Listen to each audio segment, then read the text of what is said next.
Namaste students, today our topic is remuneration of directors. The remuneration payable to the directors of a company, including any managing or whole-time director, shall be determined in accordance with the provisions of Company Act, either by the articles of the company or by a resolution, a special resolution if the articles so require, passed by the company in general meeting, and the remuneration payable to any such director determined as per the said provisions shall be inclusive of the remuneration payable to such director for services rendered by him or any other capacity. Regulation of directors' remuneration becomes necessary for several reasons, prominent among them being the prevention of diversion of corporate funds for personal use and the impact which the unduly high executive reward has upon the rest of the society. Section 309 and 198 deal with the remuneration of partners.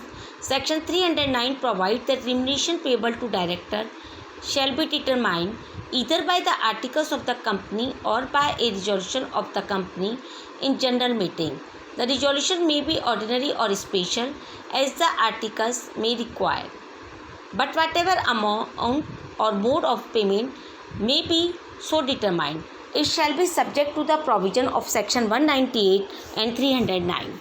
Section 198 lays down the overall maximum of managerial remuneration which can be paid by public company or a subsidiary of a public company.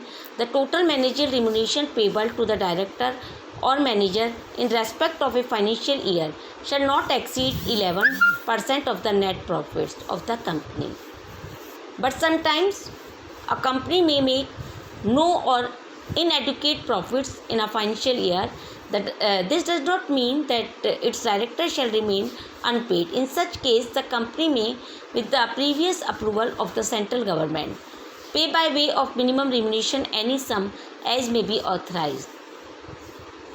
The central government has to exercise its discretion judicially and not arbitrarily. The company law board refused the sanctioned minimum remuneration to the ordinary directors of a company under the policy that part-time directors should be paid only when there are profit.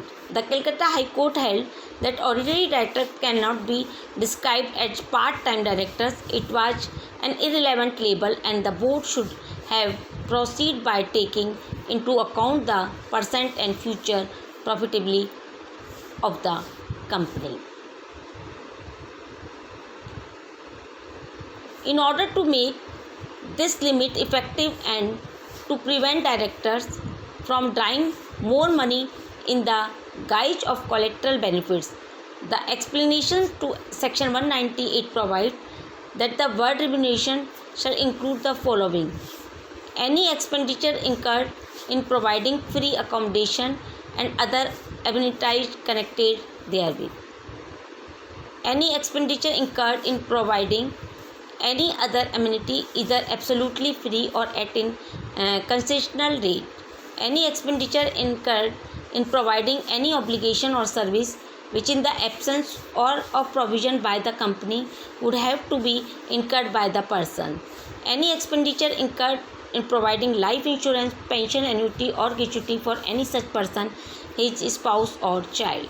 Section 198 provides that the total managerial remuneration payable to the directors and managing agent or managerial must be not exceed 11% of the net profits of the company in the financial year. In years of inadequate profits, however, a sum not exceeding rupees 50,000 may be paid to all the managerial personnel with the approval of the central government. The percentage mentioned in the section is exclusive of the fees paid to the directors. A whole-time directors or managing directors cannot be received remuneration basis or as a percentage of profits exceeding 5% of the net profits for one such director and 10% for all them together. The part-time directors who not receive any monthly sum as remuneration may be paid 1%